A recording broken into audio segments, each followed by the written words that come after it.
Barack Obama. A child born between worlds. Barack Hussein Obama II was born on August 4, 1961, in Honolulu, Hawaii.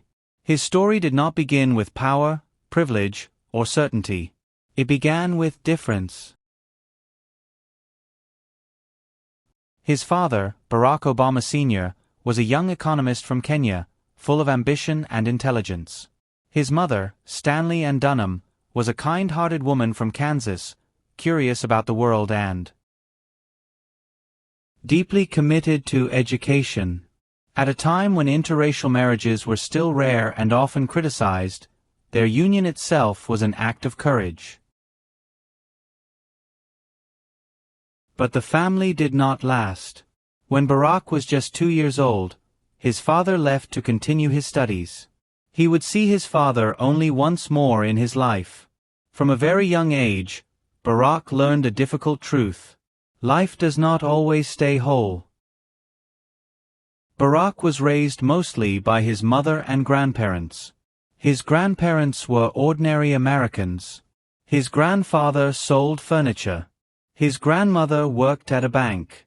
They believed in hard work, honesty, and quiet dignity. Later, Barack moved with his mother to Indonesia, where she worked and taught.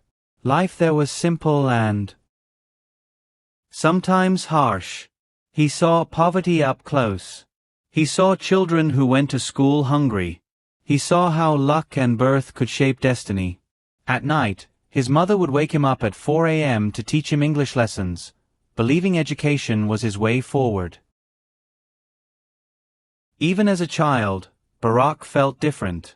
Too American in Indonesia. Too foreign in America. Too black for some. Not black enough for others. He often asked himself, "Where do I belong?" As a teenager back in Hawaii, Barack struggled. He felt confused. He felt angry. He felt lost. He faced racism, sometimes open, sometimes silent. He questioned his worth.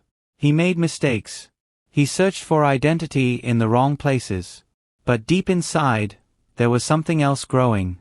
Curiosity. Reflection. A hunger for meaning. Books became his refuge. Ideas became his companions. Questions became his strength.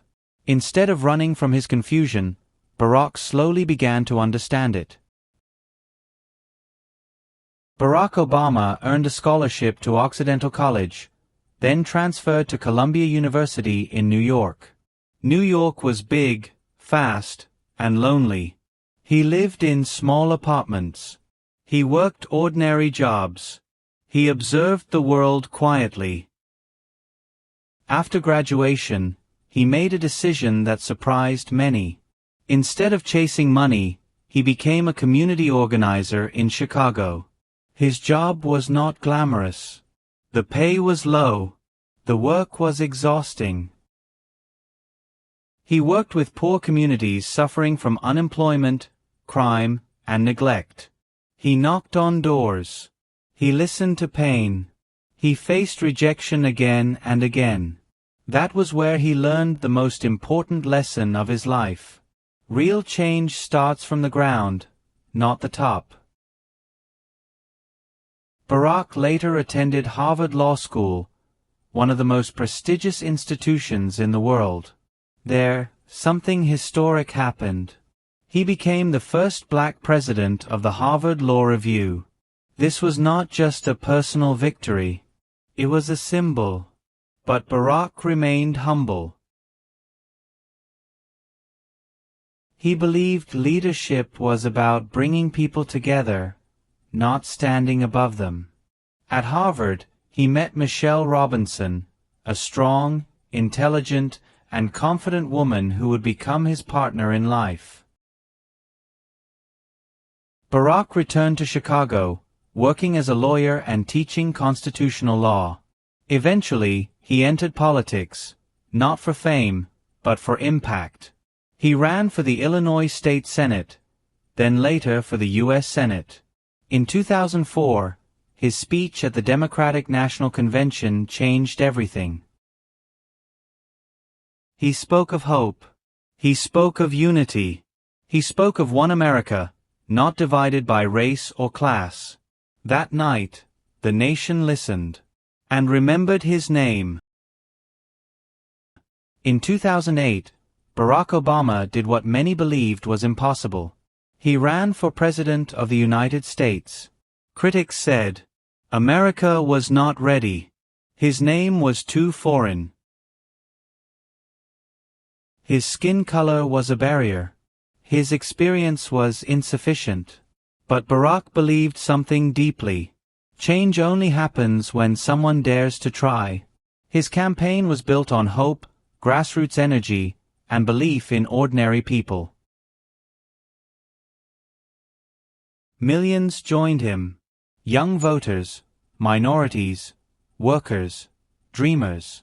On November 4, 2008, history was made. Barack Obama became the first African American president of the United States. Being president was not easy. He inherited a major economic crisis, 2 wars, a deeply divided nation. Every decision was criticized. Every mistake was magnified. Yet he remained calm, thoughtful, measured. His presidency achieved Affordable Care Act, health care for millions, economic recovery after recession, reduced unemployment, international diplomacy, emphasis on equality and inclusion. But more than policies, he gave people something else: dignity in leadership. Barack Obama was not perfect. He made mistakes. He faced opposition. But he never lost his core values: respect for democracy, belief in dialogue, faith in people. He believed leadership was not about shouting, it was about listening. His calm voice in moments of chaos reminded the world, strength does not always need anger. After leaving office in 2017, Barack Obama did not disappear.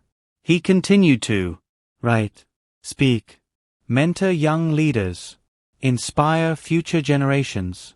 Through books, speeches, and foundations, he emphasized one message: the story of America and the world is still being written. Barack Obama's life is not just a political story. It is a human story, a story of a broken family, identity struggles, doubt and discipline, service over selfishness, hope over fear. He proved that background does not define destiny. And his journey reminds us all: seedling, you can come from anywhere. Fire, you can rise through effort. Rocket, you can change the world if you believe in possibility.